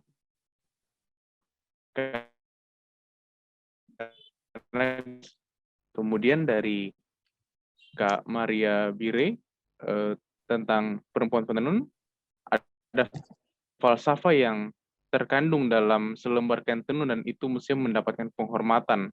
Dan Allah yang digambarkan sebagai perempuan adalah Allah sebagai penenun, di mana Allah juga berusaha untuk menenun kebaikan di dalam diri Yesus. Dan apa yang ditenun tersebut adalah bukan tentang pikiran perasaan saja, namun juga itu adalah sebuah pengorbanan. Dari Kak Sari Asi tentang Legenda Danau Toba, saya menangkap kesimpulan bahwa Legenda Danau Toba ini menarik karena menggambarkan perempuan sebagai sosok yang mandiri atau tidak bergantung kepada laki-laki. Dia bisa mengorbankan dirinya sendiri untuk menjaga anaknya, dan juga dia bisa menjadi sumber kehidupan, layaknya air yang menghidupi beberapa wilayah di sekitar Danau Toba tersebut. Mungkin itu kesimpulan yang bisa saya berikan. Kita boleh berikan reaction, applause bagi ketiga narasumber yang telah memberikan pemaparannya di sore hari ini. Terima kasih untuk ketiga narasumber, dan untuk menutupnya, saya akan memimpin kita dalam doa penutup. Mari kita berdoa. Belum, saya mau menyampaikan dulu sedikit. Oh ya, Ucapan terima kasih kepada tiga narasumber pada sore hari ini, juga untuk moderator Rene dan semua peserta yang sudah terlibat dalam diskusi sore hari ini. Saya lupa tadi memperkenalkan diri ya. Tidak semua sudah mengenal saya. Ini sok tahu saya ini, sok yakin gitu ya.